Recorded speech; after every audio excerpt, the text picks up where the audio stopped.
Did Olympic legend Simone Biles just snub Meghan Markle to her face on the red carpet? At the glitzy Time 100 gala, cameras rolled and gasps echoed when Simone Biles, America's most decorated gymnast, walked right past Meghan Markle and refused to call her Duchess. Witnesses say Meghan's face froze, her smile vanished, and what followed was a quiet storm of fury behind the scenes. Why would Simone, known for grace and diplomacy, take such a public jab? Was it a personal dig or a wider rebellion against royal titles in America? And what Meghan allegedly said off-camera changes everything. Before we continue, please hit the like button, subscribe to the channel, and turn on the notification bell for updates. Duchess my foot. 3 words that weren't spoken aloud, but might as well have been. It was the kind of moment you almost miss in the chaos of flashing cameras and celebrity air-kissing. One of those subtle, blink-and-you'll-miss-it showdowns that turns an ordinary red carpet walk into a cultural firestorm. And it happened at none other than the Time 100 Gala, a place where powerful names, public reputations, and polished smiles come to dance under the spotlight. Except this time, something slipped. Something raw, unscripted, and unforgettable. There she was, Meghan Markle, former working royal, current media powerhouse, walking the carpet in a show-stopping designer gown. The kind of entrance that says, "I still matter." The world was watching. And then came Simone Biles, the Olympic legend, the girl who flew and never needed a crown to be revered. Their paths crossed, their names were called, the tension in the air? Palpable. What happened next wasn't loud. It wasn't explosive, but it was deafening in silence. When a reporter gently referred to Meghan as the Duchess of Sussex, Simone Biles glanced sideways and responded casually, too casually. With a calm, indifferent shrug. "I just call her Meghan," she said. And just like that, the temperature in the room shifted. That single phrase sent tremors across 2 very different worlds, royalty and celebrity. Because it wasn't just a personal choice. It was a statement. One that cut straight to the heart of Meghan's image, identity, and the brand she spent years crafting in exile from the royal fold. This wasn't just a red carpet slip-up. It was a symbolic clash between someone who carries centuries of imperial weight behind a title and another whose greatness is etched in gold medals, not bloodlines. It became a war of symbols, of merit versus monarchy, authenticity versus aristocracy. But what really happened on that carpet? Was Simone being dismissive, even disrespectful? Or was she making a quiet but powerful statement about hierarchy and self-worth? And why did Meghan, ever the media-savvy strategist, reportedly fume behind the scenes when the cameras stopped rolling? In the next hour, we're diving into everything: the context, the backstories, the reactions, the quiet fury, and the cultural storm brewing beneath it all.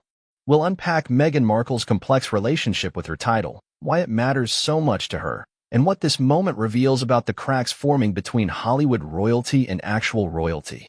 Because this isn't just about a snub. It's about a public unraveling. About image, pride, and a woman trying to hold onto a title in a world that's slowly questioning what that title even means anymore. You'll learn what really happened backstage. The whispered accounts. The facial expressions. The cryptic tweets. The memes that flooded TikTok and the scathing headlines that followed.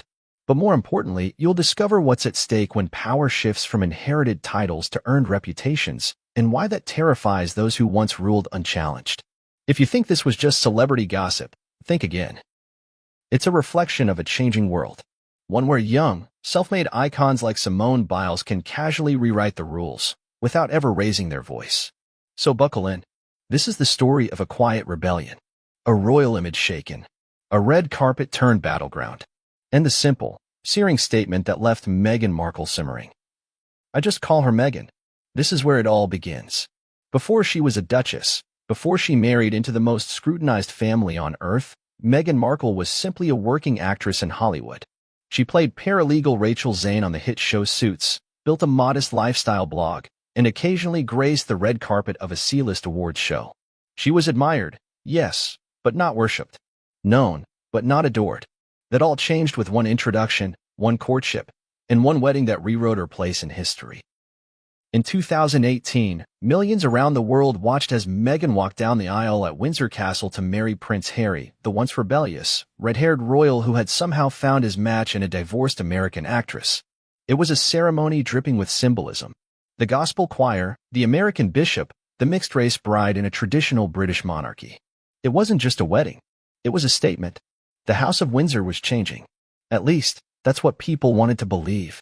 But that wedding did something more profound for Meghan than simply cement her as a royal spouse. It elevated her from media personality to global figure. No longer was she Meghan Markle, actress. She was now Her Royal Highness the Duchess of Sussex, a title older than the United States itself, a title that signified power, pedigree, tradition, and perhaps most seductively, respect. And that respect mattered. Because for Meghan, the title wasn't just ceremonial. It was armor. In a world that still struggles to reconcile fame with worth, especially for women of color, the Duchess title became her ultimate validation. It was the ultimate rebrand. But the honeymoon phase with the British public didn't last. Not long after the wedding, cracks began to appear. Tabloid headlines grew sharper. Stories of palace tension, feuding with Kate Middleton, and staff walkouts began to surface. Whether fair or not, Meghan found herself at the center of a media storm that rarely let up. Every outfit, every gesture, every facial expression was dissected in public. Rather than allow the British press to define her, Meghan took control of her narrative.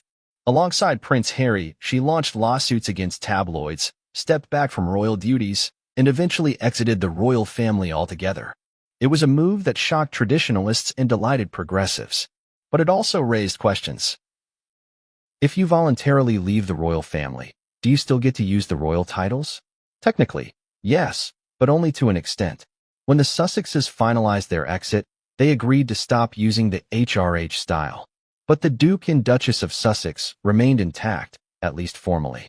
Meghan clung to that title in public life, in interviews, on book covers, and on red carpets. To some, it was understandable. To others, it looked like clout chasing. Yet, regardless of public opinion, Meghan clearly viewed her title as more than a moniker. It was her brand, her shield. It was what separated her from the masses of celebrities trying to break through the noise. She wasn't just a podcast host or a Netflix producer. She was royalty, American royalty, in a sense, and that added a layer of gravitas to her every move. Her podcast wasn't just called Meghan Talks or Life with Meghan. It was Archetypes, produced under Archwell Audio, a brand spun from her and Harry's royal titles. Their children are not simply kids of celebrities. They are Prince Archie and Princess Lilibet. The title extends beyond Meghan. It's foundational to how she sees herself and how she wants to be seen. When Oprah Winfrey asked her during the bombshell interview in 2021 why the palace was hesitant to give her son a title, Meghan's frustration was visible. She framed it not just as a snub, but as a denial of dignity, protection, and legacy. In Meghan's world, titles aren't just fancy flourishes. They are a way of safeguarding power in a system that has rarely worked in her favor. So when Simone Biles, someone whose fame comes not from who she married but from what she achieved, refused to address Meghan by her title, the insult cut deeper than it might have for someone else. It wasn't just casual. It was symbolic. It was a reminder that in some circles, earned respect still outpaces inherited privilege. To understand why Meghan was reportedly so furious, you have to understand how fiercely she has guarded that title. She and Harry have fought to be seen as both inside and outside the institution. They've wanted the freedom of private life with the prestige of public recognition. It's a balancing act that's increasingly difficult to maintain. In Hollywood, where authenticity sells better than aristocracy, the Duchess brand is complicated. Meghan's struggle has always been this. Is she relatable or regal?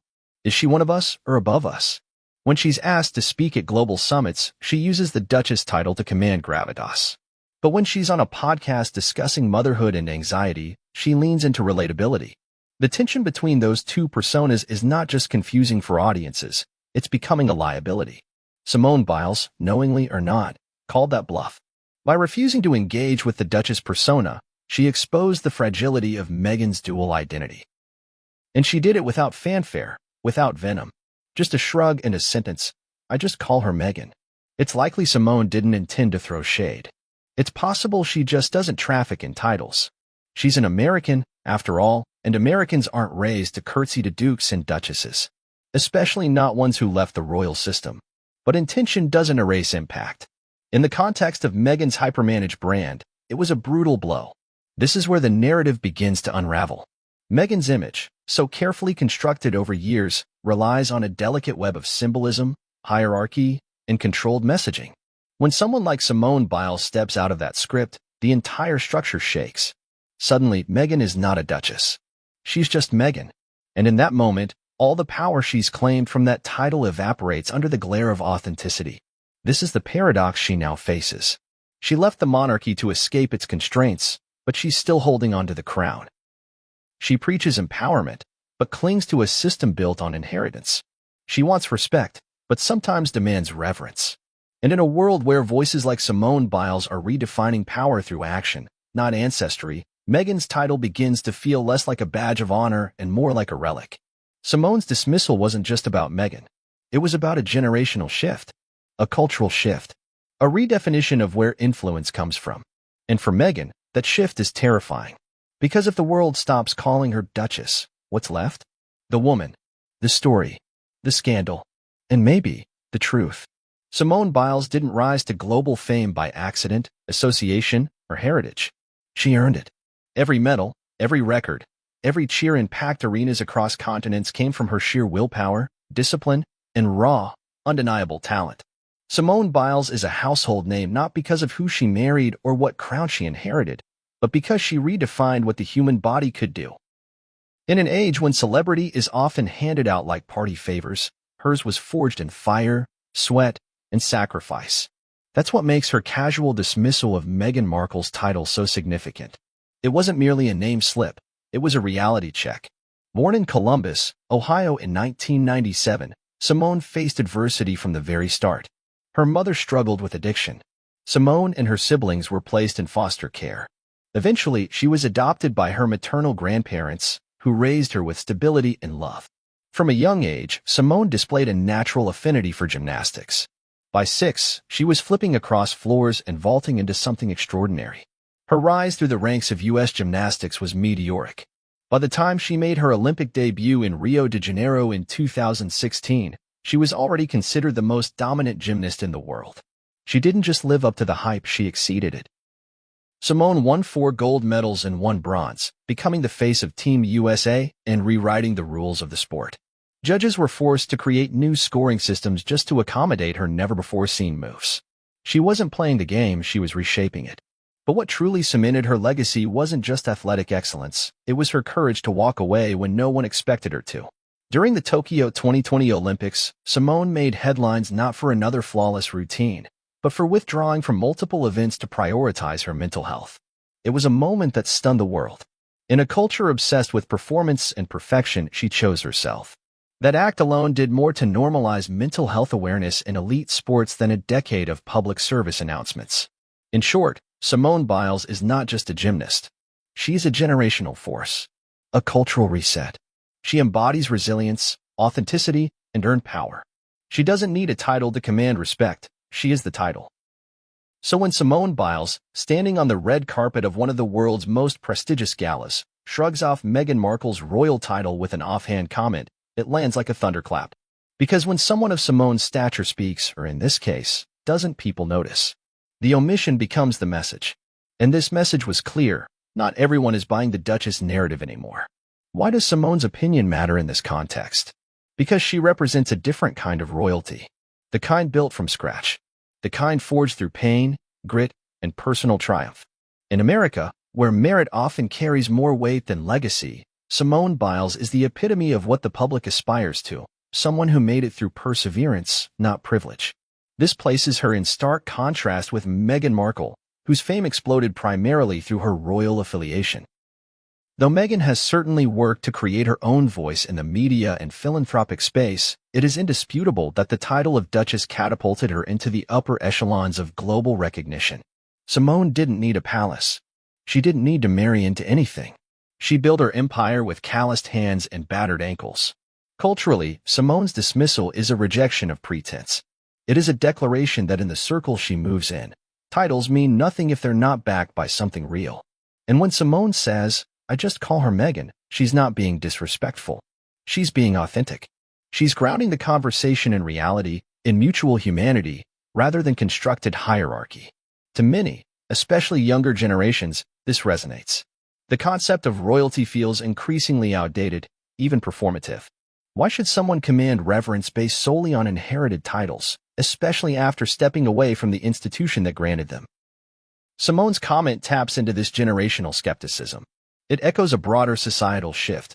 People no longer blindly defer to status. They want substance. They crave truth. And Simone Biles embodies that. It also matters that Simone is a black woman, because for too long, women of color have been conditioned to defer, to show exaggerated respect in spaces where power was never meant for them. Simone's quiet refusal to play that game signals a new era, one where women like her don't have to kneel to anyone, figuratively or otherwise. Her comment wasn't confrontational. It was liberating. It said, "We're equals here. No matter the titles. No matter the history. And let's not forget the setting." The Time 100 Gala isn't just a red carpet event. It's a curated celebration of global influencers, those changing the world in medicine, technology, politics, and yes, entertainment. It's a space meant for movers, not placeholders.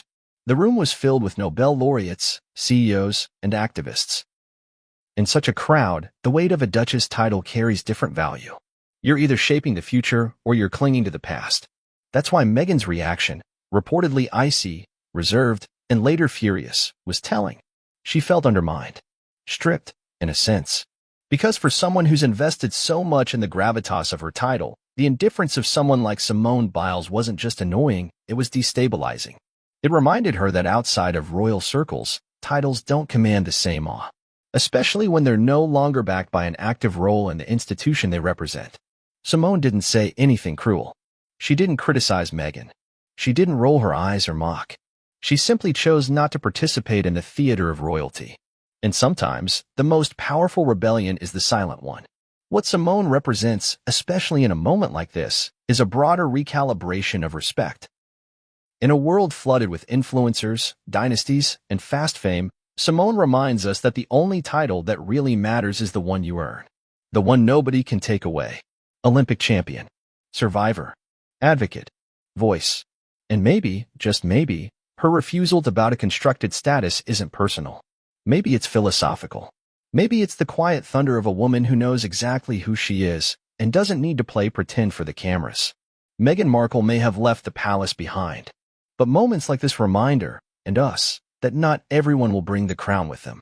Simone Biles doesn't have time for pageantry, and that's exactly why her voice matters. The Time 100 Gala is not your average Hollywood gathering. It's not just a celebrity magnet or another red carpet to pose on. It's a power summit dressed up as a celebration. It brings together the most influential people on the planet: scientists, activists, entertainers, world leaders, and disruptors. For one night, Time magazine's curated list of icons becomes more than a glossy publication. It transforms into a living room of influence. Every handshake matters. Every glance is interpreted. And every moment, no matter how small, carries the potential to reshape narratives. This year's gala was held at the Lincoln Center in New York City, a venue chosen for its elegance, its acoustics, and its historic weight. The entrance was a sea of cameras, reporters, stylists, and security personnel. Inside, the air buzzed with anticipation. The room sparkled not just with diamond necklaces and designer tuxedos, but with power, unspoken, pulsing, and densely layered. As guests began to arrive, you could feel the invisible hierarchy forming. There were tech founders escorted by their digital entourages. There were political figures flanked by aides. Then came the activists, the scientists, and finally, the stars. The photographers didn't have to be told when to focus, they knew. And when Meghan Markle appeared on the carpet, all attention zeroed in. She arrived draped in a deep navy gown that shimmered under the lights.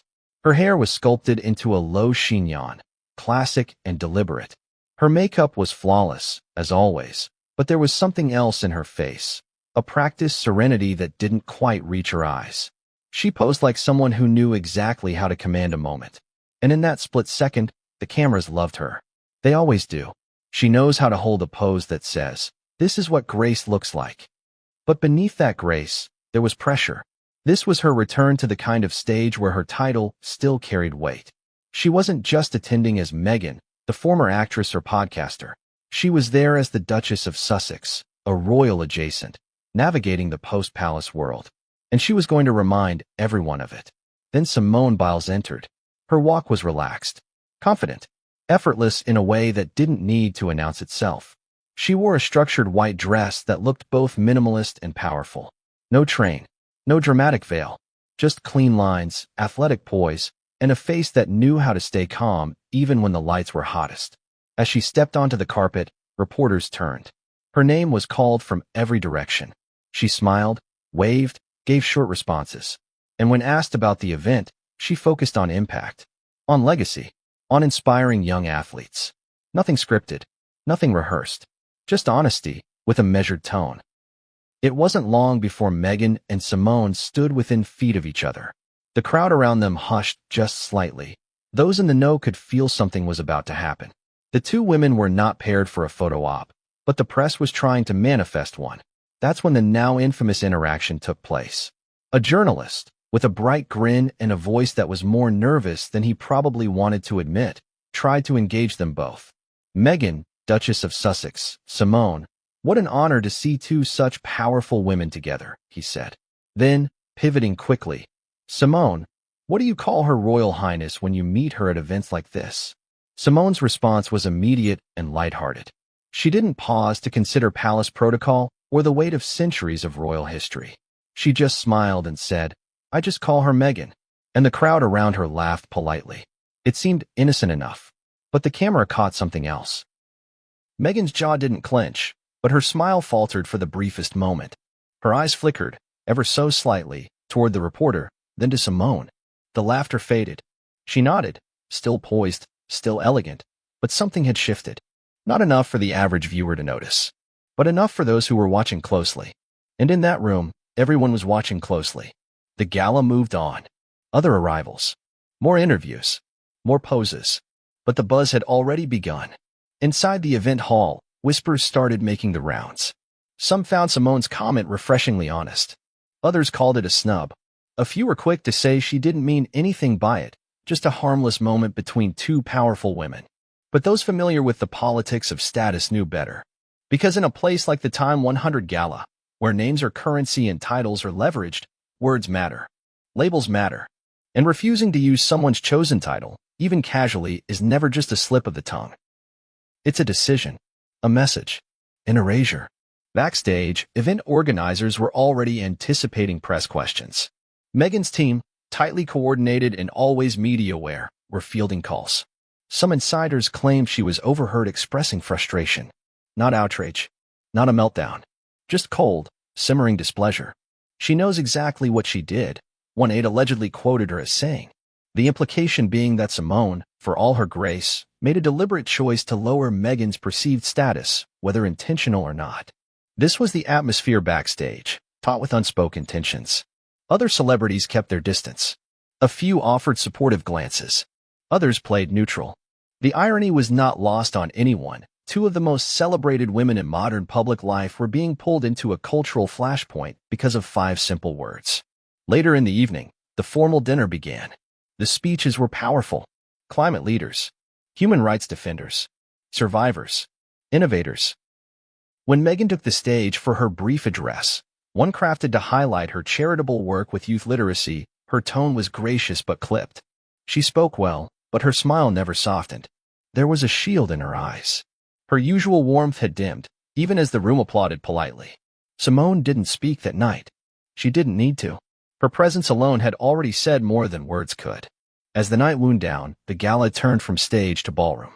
Jazz hummed through the speakers. Conversations turned personal. But the tension remained. Even as guests sipped champagne and exchanged business cards, the ripple from that brief exchange earlier lingered like perfume. Faint, subtle, but impossible to ignore. What happened at the Time 100 Gala wasn't a scandal in the traditional sense.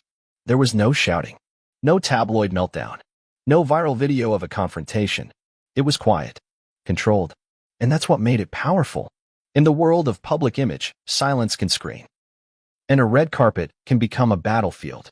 Meghan left the event later than expected. She gave no further interviews. She exited with poise. But those close to her said she was not pleased. Not just with Simone, but with what the moment represented. A world where titles might no longer protect her. A world where earned power could outshine inherited status. A world where someone could smile in her face, call her Meghan, and still walk away with more credibility. The Time 100 Gala was supposed to be a celebration, It ended up being something else entirely. A mirror, a spotlight, a shift, a moment that said, the rules have changed.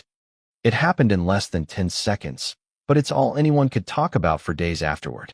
The exact moment Simone Biles refused to refer to Meghan Markle as Duchess wasn't loud. There was no confrontation, no raised voices, and no dramatic exit. It was far more subtle than that. But in that subtlety lay a wave of meaning, and for someone like Meghan, who has built a post-royal identity around the respect, authority, and brand power of her title, it was a direct hit to the center of her public image. The moment began like any other celebrity interaction on a red carpet. There was a cluster of photographers, a flurry of stylists adjusting hems and makeup artists doing last-minute touch-ups. Publicists hovered near their clients, whispering reminders about what to say and what not to say. In the midst of this, Meghan Markle and Simone Biles happened to be moving through the same media corridor, a stretch where Time 100 honorees were being guided toward pre-designated photo zones and press spots.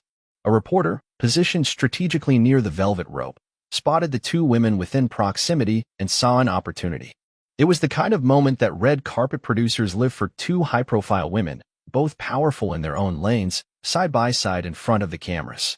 He quickly raised his mic and called out with practiced enthusiasm. "Duchess Meghan and Simone Biles, what a powerhouse duo," he said, his voice slicing through the background chatter. Then came the pivot, the casual lob of a question that would unexpectedly spark a media firestorm. "Simone, what do you call her when you meet her? Do you say Duchess?" There was a short pause. Just a beat. And then Simone, who had been smiling at another reporter, turned her head slightly toward the mic and answered with a shrug and a faint grin. "I just call her Meghan." No sarcasm. No dramatic pause. Just plain, unaffected language. And yet, in that single line, an entire hierarchy crumbled. You could feel the temperature drop. Meghan, standing only a few steps away, didn't visibly react at first. She maintained the kind of polished smile that had become second nature over years of training in the public eye. But something shifted in her eyes, barely perceptible unless you were looking for it. A flicker of discomfort. Maybe even insult. Simone didn't flinch. She had already turned back to the cameras, her answer delivered as casually as if she were confirming the weather. For her, it was over. But for Meghan, it was just beginning. The silence that followed that moment was heavy. Not because anyone said anything offensive, but because of what the moment represented. The dismissal of the title wasn't just a social misstep. It was a refusal to participate in a carefully curated narrative, one that Meghan had relied on to distinguish herself in a post-royal, media-dominated world. What made it worse for Meghan was how innocuous the moment appeared. There was no public confrontation she could use to defend herself. No overt insult to respond to. Simone hadn't said anything inflammatory. In fact, she hadn't really said much at all. But that's what made the comment so effective. Its simplicity was brutal. Its ease made it sting. For Meghan, this wasn't just about being called by her first name. It was about authority. About legacy. About standing. Since her departure from the working royal family, Meghan has been in a constant state of image negotiation. No longer a princess in function, but still a duchess in form. And that form has become her brand. On interviews, on documentary titles, in the way she's introduced at public events, the Duchess of Sussex prefix remains her armor. Simone, whether deliberately or instinctively, chose not to engage with that construct. She stripped it away with a smile. Backstage, the reaction was immediate. Publicists exchanged glances. Meghan's team huddled quickly, not in panic, but in recalibration. The moment had been caught on multiple cameras. It was already spreading among the journalists at the event, and it wouldn't take long before it hit social media. What would follow was predictable in some ways, explosive in others. Within the hour, the clip began to circulate on Twitter, X, TikTok, and Instagram. Some viewed Simone's comment as refreshingly unpretentious, applauding her for not bowing to titles that, in the eyes of many, no longer carried democratic relevance. Others saw it as a subtle dig, intentional or not, that chipped away at the fragile authority Meghan continued to wield. On TikTok, users quickly latched onto the phrase, "I just call her Meghan," became a meme. Edits rolled out in seconds, clips of Simone flipping through the air, captioned with phrases like, "No time for Duchess drama." Instagram reels were filled with reactions, lip syncs, and dramatic reenactments. Suddenly, the most talked about quote from the entire event wasn't from a speech or a performance. It was a 5-word sentence from a gymnast. For Meghan's defenders, the comment was frustratingly disrespectful. They argued that Simone knew what she was doing, and that public figures should show respect for earned titles, regardless of personal views. Others fired back, pointing out that the only earned title in the room was Olympic champion, and that reverence should be saved for achievements, not aristocratic associations. But for Meghan, none of that mattered in the moment. What mattered was that her title, one of the few elements of royal identity she still legally possessed, had been publicly dismissed by someone of equal, if not greater, global stature. That moment also highlighted a painful truth. In the hierarchy of public image, Meghan's position is no longer guaranteed. Her relevance now competes with those who never needed crowns, palaces, or bloodlines to command respect. Simone Biles, without ever intending to, reminded the world that greatness doesn't need to be announced with a title. Sometimes, greatness just walks in, smiles, and keeps it real. Meghan's world is tightly managed, deeply intentional, and heavily guarded. Every move is calculated, every phrase rehearsed. Her brand hinges on a combination of compassion, elegance, and historical significance. But none of that mattered to Simone Biles in that moment, and that's why it hurt. It's unclear whether Simone has any deeper opinion about Meghan's royal past. She hasn't commented further, hasn't apologized, and hasn't tried to clarify. Her silence has been as effective as her words. And in media culture, silence often speaks volumes. It suggests that the matter isn't even worthy of follow-up. That it was so casual, so natural, it didn't need explanation. But for Meghan, the conversation hasn't ended. She's still living in the echo of that shrug. Still managing the fallout from a moment that many might overlook, but that cut precisely because it was overlooked. Because it reminded her, and the public, that respect in this new era isn't granted by titles. It's earned, moment by moment, word by word. And sometimes, it's withheld without malice, without anger, without fanfare. Just a smile. And 5 simple words. The cameras didn't catch a meltdown. There was no public outburst, no slammed doors, no visible confrontation. But those who have studied Meghan Markle long enough, those who have followed her every move since her royal debut, knew something was off the moment Simone Biles uttered that fateful sentence. The mask cracked, briefly, but just enough for those watching closely to feel the shift. I just call her Meghan. To most, it was a throwaway comment. But in Meghan's carefully managed world of optics, titles, and brand positioning, it was nothing short of a landmine. The Duchess had arrived at the Time 100 Gala with a mission. It was meant to be a reaffirmation of her standing, not just as a humanitarian or philanthropist, but as someone who still belonged in the realm of global elites. Her entrance had been flawless, her styling impeccable. The press presence was prearranged, and her publicists had briefed outlets with key talking points. But none of that could shield her from an unscripted moment of blunt truth. Eyewitnesses say the tension in her body was immediate. Her hands, which were loosely clasped in front of her, tightened ever so slightly. Her chin lifted higher, her smile thinned, and she blinked twice in quick succession, a known indicator of rapid emotional processing. A seasoned image consultant described the reaction as the kind of micro-expression that signals offense being absorbed and suppressed at once. Meghan didn't storm off. She didn't even turn away. But her stillness in that moment was louder than 1,000 words. After the comment, Meghan's handlers stepped in. One of her lead PR staff whispered something into her ear, and she gave a curt nod. She was ushered gently to a different portion of the red carpet, away from Simone and the press. A few photographers later confirmed that Meghan requested a break from posing, citing a sudden headache. She disappeared from view for approximately 10 minutes. Inside the venue, the buzzkill, gala staff exchanged quiet speculations about what had just unfolded. Other attendees who had seen the moment in real time were beginning to relay it to others who had not.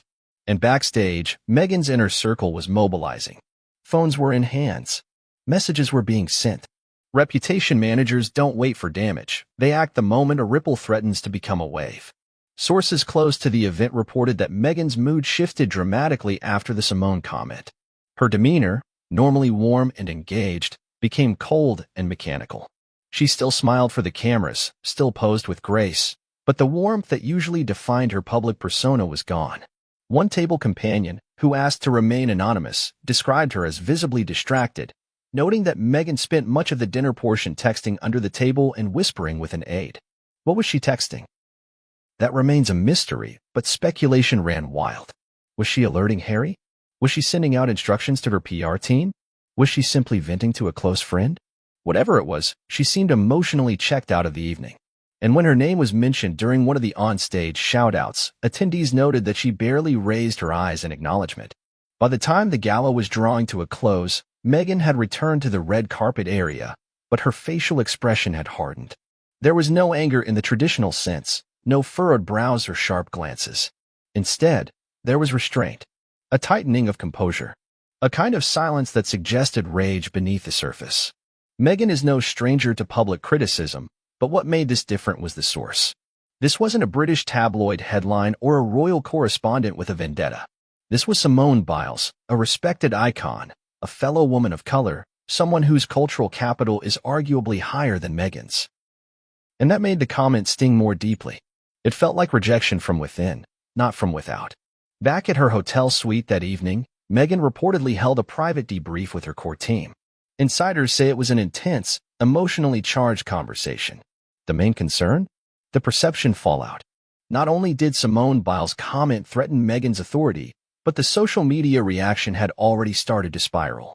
The Duchess had faced criticism before, but rarely from a position this uncontrollable. What compounded the frustration was that she had no clean way to respond. To publicly address the comment would look petty. To ignore it entirely might seem like she was conceding. So her team was stuck in a rare corner, one where spin was limited and damage was unfolding in real time. Rumors circulated that she asked for a private conversation with Time editors, inquiring whether there had been any intention behind how the guests were introduced and whether media coverage could be gently redirected. While no official record of such a request exists, those close to the event organizers confirmed that Meghan's team was unusually engaged post-event. Even more telling were the reports that Meghan declined to attend the gala's after-party, a key networking space where honorees mingle with major players.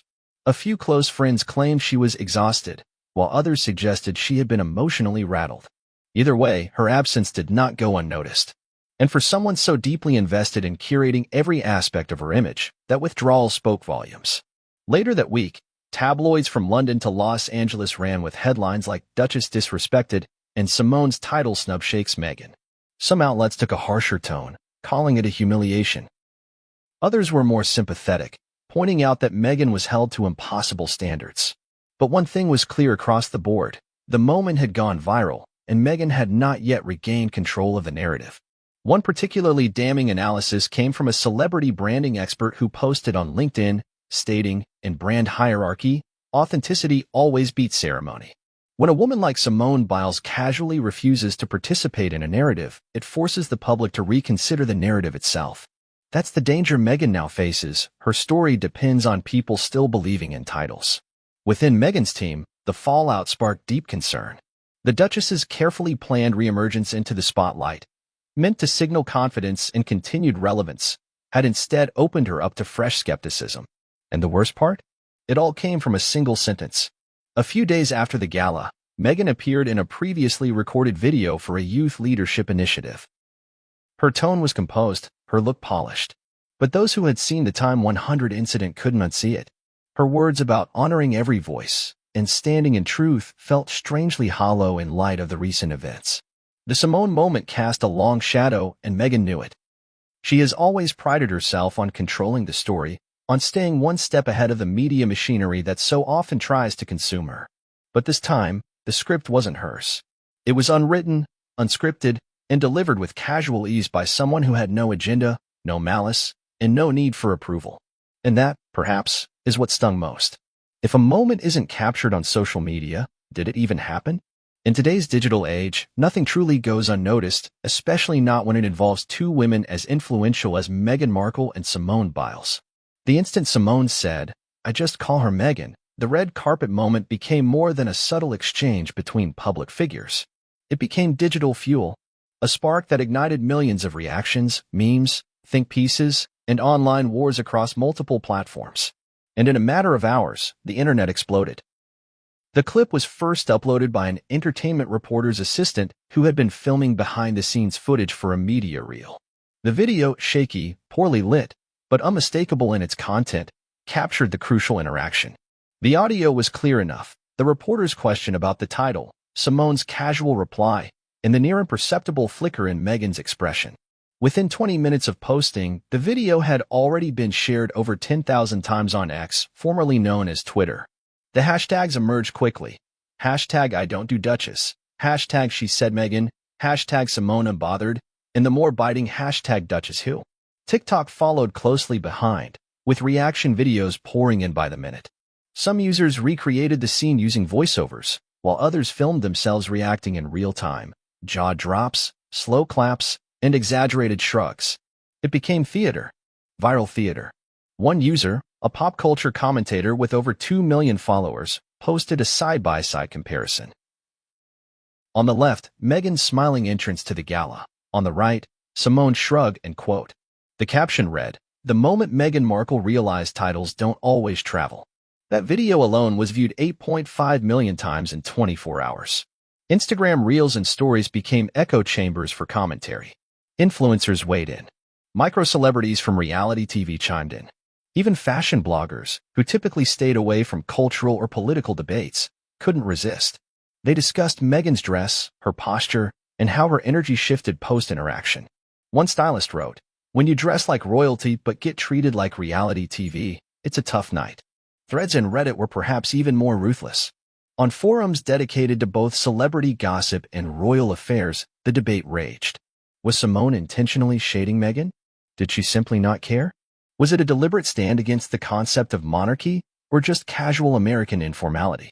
The theories multiplied. Some users claimed it was a power move disguised as humility. Others argued it was a woman being herself, uninterested in playing a status game. The viral momentum crossed into mainstream media by the following morning. Morning talk shows aired the clip, with hosts offering a mix of analysis and laughter. On The View, one co-host praised Simone for cutting through the nonsense, while another warned that the moment was being overblown by people desperate to drag Meghan. On CNN, the story was framed as a minor red carpet dust-up, but one that reveals deeper issues about celebrity, identity, and legacy. Podcasters took it further. A popular commentary show dedicated an entire 45-minute episode to the event, dissecting Meghan's body language, Simone's tone, and the broader implications of titles in a post-royal world. One host said bluntly, "This isn't just about Simone not using a title. This is about a shift. The public is done with ceremonial power. We're moving into an era of authenticity, and Meghan didn't get the memo." Not all the feedback was critical of Meghan, though. Her supporters pushed back with vigor. They created counter-hashtags like hashtag respect titles and hashtag still a Duchess. Many argued that Meghan had earned the right to be addressed properly, regardless of whether she was a working royal or not. They called Simone's comment dismissive, even disrespectful. "It's not about bowing," one user wrote on TikTok. "It's about basic respect for someone's chosen identity." That response, however, didn't gain the same viral traction. The internet's mood had already leaned into the idea that Simone was the embodiment of real-world achievement, someone who didn't need titles or ceremony to assert her value. The contrast with Meghan, whom many now saw as too attached to aristocratic formality, was too stark to ignore. Somewhere in the middle of this digital hurricane were the meme creators. They took the clip and ran wild with it. There were edits showing Simone flipping away from the word Duchess mid-air. Others inserted text bubbles over Meghan's expression, "Excuse me," followed by a second panel of Simone sipping a drink with, "I said what I said." One viral meme had the tagline, "You can keep the castles, I'll keep the medals." The virality reached a level where brands began to respond. A sneaker company posted a promo featuring Simone Biles, accompanied by the phrase, "No titles, just greatness." A water brand tweeted, "Stay hydrated, even when the tea is hot," followed by a clip of Simone's red carpet response. It was clear this moment had transcended gossip and entered pop culture canon. Even royal commentators couldn't ignore it. Several former palace aides and biographers went on record to comment. One said, "This is exactly why the Queen always insisted on formal address. Titles are fragile, and when they're not upheld, they lose meaning." Another argued, "The irony is that Meghan left the monarchy but not the entitlement." Meanwhile, Meghan's digital team remained silent. Her official accounts made no mention of the incident, opting instead to focus on a charitable campaign she was supporting. But the silence itself was noticeable. In the past, Meghan had been quick to respond when public narratives veered against her. This time, there was nothing. No statement. No clarification, just a vacuum, into which the internet poured its loudest assumptions. The longer the silence stretched, the more the speculation grew. People wanted to know how Meghan felt. Had she contacted Simone afterward? Was there tension backstage? Would she address it in an upcoming interview or podcast? Every silence became a question mark. Every delay, a presumed strategy. Eventually, a palace source, likely unauthorized, spoke to a British tabloid, stating that Meghan found the moment unnecessary and quietly rude. That only fueled more debate. Was Simone rude, or was Meghan just too attached to a system she voluntarily exited? The battle lines had been drawn. It was authenticity versus aristocracy, reality versus perception, and in the court of public opinion, titles didn't hold up well. By the end of the week, the clip had been viewed over 50 million times across platforms. Hundreds of think pieces had been written. Opinion pieces flooded the digital news cycle. And Meghan's image had once again been thrust into a spotlight she hadn't invited, but couldn't avoid. Because in the age of social media, a single phrase can unravel years of branding. And when that phrase comes from someone as respected, beloved, and untouchable as Simone Biles, the impact is immediate and lasting. The internet didn't just react. It decided. In a world where fame and status are often conflated with success, the clash between royal protocol and celebrity branding could not be more apparent than in the fallout from the Time 100 Gala. On one side, you have an institution built on centuries of tradition, protocol, and inherited titles. On the other, you have an industry that celebrates authenticity, relatability, and self-made success. The collision between these two worlds, one ancient and one modern, reached a boiling point when Simone Biles opted to bypass Meghan Markle's royal title with a simple, casual response, "I just call her Meghan." For Meghan, this moment wasn't just a passing exchange. It was an attack on her identity, her carefully constructed image, and the very foundation of the brand she has worked tirelessly to build. For the past few years, Meghan has worked to redefine herself, shifting from being a duchess within a centuries-old institution to an independent global figure who actively curates her image as a philanthropist, a speaker, a mother, and an advocate. And she has done so by leveraging the power of her title, one that many believe she earned not only through marriage, but also through her charitable work and her advocacy. The issue with Meghan's continued use of her title, whether she's on a red carpet, a podcast, or in front of a camera, is that it often clashes with the modern world of celebrity branding, where authenticity and relatability are the true currency. While Meghan Markle's title as the Duchess of Sussex once offered her a unique position within the royal family, outside of the palace walls, it is now a double-edged sword. On one hand, the title is a tangible link to a centuries-old institution, an institution that has long been associated with tradition, respect, and power. It grants credibility, a sense of entitlement, and automatic recognition. It makes people sit up and take notice when she speaks, especially in formal settings. After all, the title has been earned over generations by people born into power, people who haven't had to fight for their place in the world. Titles like Duke and Duchess are part of the elite class, a symbol of old-world hierarchy that comes with the expectation of deference. But on the other hand, in the fast-paced world of celebrity culture, where social media influencers and self-made billionaires rise to fame on their own merit rather than by birthright, Meghan's title feels increasingly out of step. Simone Biles didn't need a title. Her greatness didn't come from a marriage to a prince or the inheritance of an aristocratic lineage. She achieved greatness through talent, hard work, and a relentless pursuit of excellence. Her authenticity is what makes her so admired. It's the fact that she didn't need a title to be respected that gave her the courage to deflect Meghan's royal claim with a casual, "I just call her Meghan." The world of celebrity branding is rooted in the idea of the self-made. People like Oprah Winfrey, Beyoncé, and Elon Musk built their careers and their legacies through their actions, their influence, and their capacity to connect with the masses. They didn't inherit their fame, they earned it. And this is where Meghan's ongoing reliance on her title begins to feel like a relic. The world no longer runs on titles, but on influence. And influence is built not on what you're born with, but on what you do with what you have. The problem for Meghan is that her title represents a past she's trying to move beyond, and yet it continues to define her. She walked away from royal life to build something new, but she has not entirely relinquished the trappings of that life. While her charity work, her podcast, and her family all reflect the kind of modern, authentic image she's trying to cultivate, the title remains a constant presence, perhaps even a burden. It's a reminder of the institution she left behind, an institution that operates on its own set of rules, where titles and appearances are paramount. But in the world outside the monarchy, where public figures are expected to be both real and relatable, the title seems increasingly out of place. Simone Biles, by contrast, represents a new type of power in the celebrity world. She is both an icon and an influencer, but she doesn't lean on her Olympic titles to assert her relevance. Instead, she lets her actions and personality speak for themselves. She built a career on the strength of her performance, not the strength of her title. Simone is relatable. She doesn't need to be introduced as the greatest gymnast of all time for people to respect her. Her greatness is understood by what she does and how she carries herself in public. When she says, "I just call her Meghan," it's a subtle reminder that power is not in the titles we carry. It's in the work we do and the authenticity we project.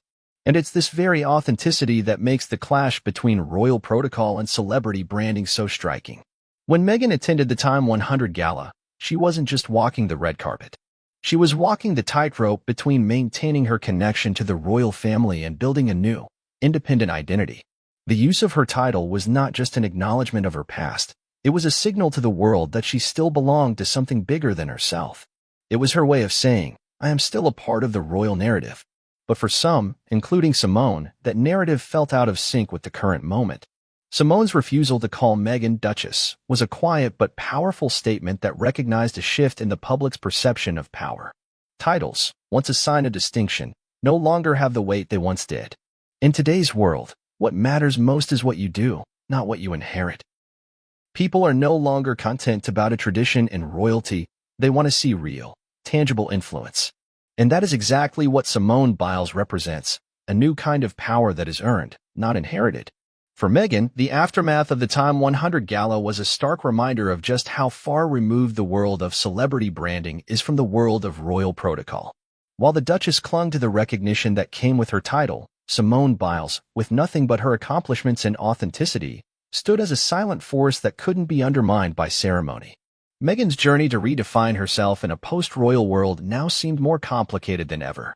In a world where authenticity reigned supreme, the title Duchess was starting to feel like a relic, one that wasn't just irrelevant, but potentially damaging to the brand she had worked so hard to build.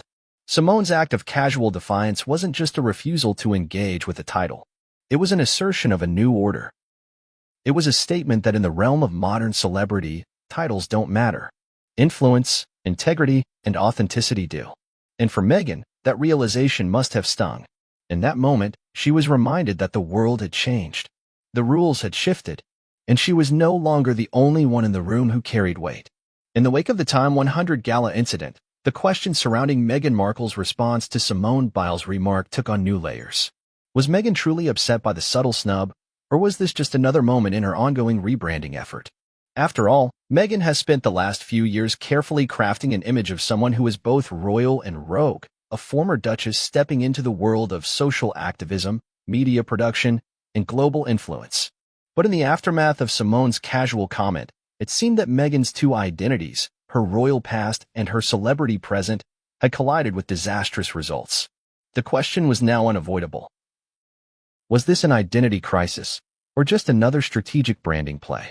The notion of an identity crisis is a familiar one when it comes to public figures transitioning between worlds. Meghan Markle, once a star of a popular television show, married into the British royal family in a fairy tale wedding, becoming an international icon in the process. Yet she quickly learned that royal life wasn't the fairy tale the public imagined.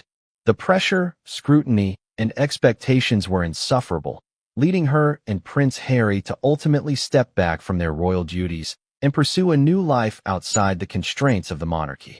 In many ways, their departure seemed like an attempt to reclaim their personal lives, and Meghan, in particular, was eager to redefine who she was. She was no longer going to be the Duchess of Sussex, but simply Meghan Markle, a woman with a voice, a platform, and a purpose. Or so it seemed. After all, Meghan's decision to step away from the royal family was as much about self-empowerment as it was about freedom from the institution's stifling grip. But even as she forged her new path, there was an undeniable tension. she wasn't entirely free from her title. It was a part of her now, a constant reminder of the life she had left behind, but also a key element of her new brand. Meghan's royal connections continued to provide her with access, prestige, and influence, even as she fought to carve out her own space in the world. This was no accident. Meghan, ever the media-savvy strategist, understood the power of her title. Even as she distanced herself from the monarchy, she used the Duchess moniker to her advantage. Her work with organizations like SmartWorks, her charitable focus on gender equality, and her advocacy on mental health all relied on the weight of her title to open doors.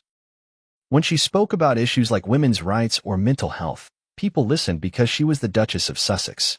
It was a powerful tool, one that elevated her and made her message all the more impactful. But the problem arose when Meghan began to rely too heavily on her royal identity. While her title opened many doors, it also created a paradox. On one hand, she wanted to be seen as an independent voice, someone who had broken free from the constraints of royal life and was now making a real difference in the world. On the other hand, she was still wearing the Duchess crown, something that symbolized a life she had rejected.